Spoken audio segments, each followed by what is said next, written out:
19 октября 1986 года авиалайнер Ту-134А государственной авиакомпании LAM Mozambique Airlines выполнял полет по перевозке президента Мозамбика Саморы Машела и сопровождающих его официальных лиц. Президент возвращался в Мапуту из Мбалы, где он участвовал во встрече лидеров африканских стран.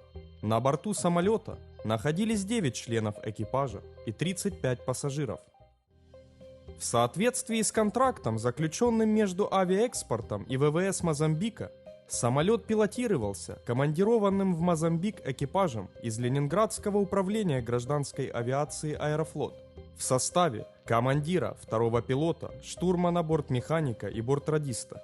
В салоне самолета работали 4 бортпроводника, граждане Мозамбика. В 16 часов 38 минут самолет вылетел в Мапуту. Полет проходил под контролем автопилота со скоростью 750 км в час и на высоте 10 650 метров. На подходе к воздушной зоне Мозамбика в 18 часов 46 минут бортрадист вышел на связь с диспетчерским центром в Мапуту. С борта было доложено о прохождении радиомаяка Курла, что на удалении 440 километров от Мапуту. В 19 часов 8 минут диспетчер дал указание снижаться до высоты 900 метров и доложить наличие визуального контакта с огнями взлетно-посадочной полосы. Затем передал данные о фактической погоде в аэропорту. Погодные условия были простыми. В 19 часов 9 минут штурман доложил, что удаление до радиомаяка Мапуту 120 километров. Продолжая снижение, самолет начал выполнять правый разворот, изменяя курс на 37 градусов вправо, с курса 184 на курс 221. В результате этого разворота самолет ушел с линии заданного пути на радиомаяк Мапуту и продолжал отклоняться вправо по направлению к границе между Мозамбиком и ЮАР, который проходит по холмистой местности с высотами до 800 метров. Курс на 37 градусов вправо был изменен штурманом с помощью селектора курса автопилота. В процессе разворота штурман доложил удаление 100 километров. При этом доклада командиру об изменении курса полета он не сделал. Заметив изменение курса, командир удивился, что самолет делает какие-то виражи. На что штурман ему ответил, что вор-маяк показывает туда. После этого командир занялся поиском авторучки, продолжая вести посторонние разговоры с членами экипажа. В 19 часов 15 минут штурман доложил удаление 60 километров. На это командир удивился, так как огней аэропорта Мапуту не было видно. Высказал предположение об отключении электроэнергии в городе. Штурман также добавил, что выключился ИЛС и ДМЕ и не работают приводы. Командир с ним согласился. Никакого обсуждения работоспособности маяка «Вор» в экипаже не было. В 19 часов 18 минут экипаж доложил о достижении высоты 900 метров и отсутствии видимости огней взлетно-посадочной полосы.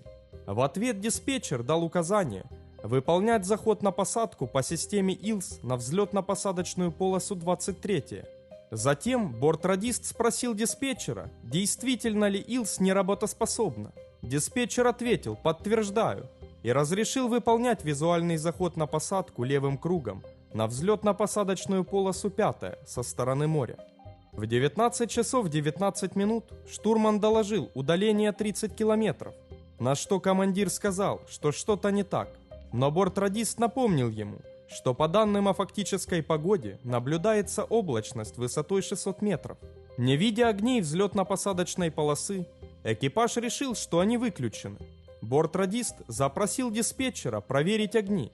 Диспетчер на это только повторил указание выполнять визуальный заход на посадку левым кругом и передал данные о ветре. Не согласовывая с пилотами, бортрадист сообщил диспетчеру, что они хотят заходить на посадку правым кругом. Диспетчер дал разрешение. Командир сказал бортрадисту: «Ничего не понял, ты о чем с ним разговаривал? Мы же заходим на посадку с прямой». Бортрадист ответил, что вы же до сих пор не видите огней взлетно-посадочной полосы, и я попросил проверить их работу. В 19 часов 21 минуту штурман доложил удаление 20 километров. Бортрадист по указанию пилотов повторно запросил диспетчера проверить работу огней взлетно-посадочной полосы. Ничего не ответив экипажу об огнях, диспетчер еще раз передал разрешение производить визуальный заход на посадку на взлетно-посадочную полосу номер 5 правым кругом. Самолет продолжал снижаться в темное время суток со средней вертикальной скоростью 2,5 метра в секунду. Экипаж пытался обнаружить огни взлетно-посадочной полосы аэропорта Мапуту. Снижение происходило за пределами радиуса действия большинства средств навигации аэропорта Мапуту, а экипаж не знал своего точного местонахождения. На высоте 796 метров сработала звуковая сигнализация системы опасного сближения с землей. Командир отреагировал, но снижение не прекратил. Даже несколько увеличил его скорость с 2,5 до 3 метров в секунду. Бортрадист повторил вопрос про огни. Диспетчер ответил: «Подтвердите, огни не работают?» Бортрадист ответил, что да, огней нет. Диспетчер ответил: «Подтверждаю». Таким образом, в этот момент времени радиосвязь с аэропортом Мапуту была двусмысленной и неправильно понималась обеими сторонами. Больше экипаж Ту-134 на вызовы диспетчера не отвечал. В последние секунды полета речевой самописец записал слова штурмана и командира, что нет ни илс, ни приводов. Обломки самолета были найдены на удалении 65 километров западнее аэропорта Мапуту. Экипаж выполнял снижение по курсу 221 градус, столкнулся со склоном холма на высоте 666 метров на территории ЮАР, примерно в 150 метрах от линии границы с Мозамбиком. 34 человека, включая президента Машела, погибли на месте. Бортмеханик и 8 пассажиров получили тяжелые ранения. Позже один из выживших пассажиров скончался в больнице. Так как катастрофа Ту-134 произошла на территории ЮАР, то расследование велось в Кейптауне специально сформированной комиссией. В самом начале расследования была выдвинута версия о диверсии южноафриканских спецслужб, которые таким образом решили устранить президента Машела. Для этого в горах был установлен небольшой радиомаяк, передающий ложные сигналы, сбивший экипаж с толку. Такие радиомаяки на тот момент уже выпускались и могли перевозиться на автоприцепе. Также местные жители рассказывали о загадочной военной палатке в 150 метрах, от которой самолет врезался в гору. После катастрофы эта палатка исчезла. Однако никаких доказательств этой версии не было найдено. В ходе дальнейшего расследования комиссия установила, что преждевременный правый разворот на 37 градусов был выполнен по сигналу ВОР, исходящего с аэропорта Мацапа, который находился на территории соседнего государства Свазиленд. Частота радиомаяка ВОР этого аэропорта близка к частоте радиомаяка ВОР аэропорта Мапуту. При небрежной установке частоты ВОР кем-то из пилотов на одном из комплектов системы курс МП-2, вероятно на первом, навигационная аппаратура настроилась на радиомаяк аэропорта Мацапа вместо аэропорта Мапуту.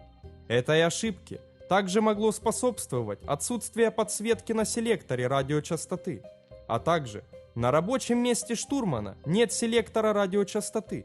Проверить ее установку он по этой причине не мог. Согласно технологии работы экипажа, предусмотрено проведение голосовой проверки выбранной радиочастоты. Однако по данным речевого самописца, никаких голосовых проверок экипаж при снижении не делал. Тем не менее, экипаж должен был знать, что на протяжении всего прямого полета до аэропорта Мапуту никаких сигналов от радиомаяков ВОР, требующих изменения курса, быть не может. Дисциплина в пилотской кабине была очень низкой. Кроме несоблюдения экипажем требований технологии работы экипажа, во время снижения второй пилот слушал музыку и новости по советскому радио, а командир отвлекал экипаж посторонними разговорами. Продолжая снижение над темной безориентирной местностью, временами входя в облачность, командир снизился ниже установленной высоты 900 метров, а начавшееся срабатывание системы опасного сближения с землей проигнорировал. В последние минуты полета горели сигнальные лампы малого остатка топлива, что являлось следствием вылета без аэронавигационного запаса топлива и дополнительно отвлекало экипаж. Согласно выводам комиссии, причиной катастрофы является невыполнение экипажем установленной схемы снижения по приборам и продолжение снижения по правилам визуального полета ночью, то есть без визуального контакта с землей, ниже минимально безопасной высоты, а также игнорирование срабатывания системы опасного сближения с землей. Смотрите также. 30 июня 1973 года авиалайнер Ту-134А авиакомпании «Аэрофлот» выполнял рейс 512 по маршруту Оман-Москва, но в момент взлета самолет выкатился за пределы взлетно-посадочной полосы и врезался в жилой дом.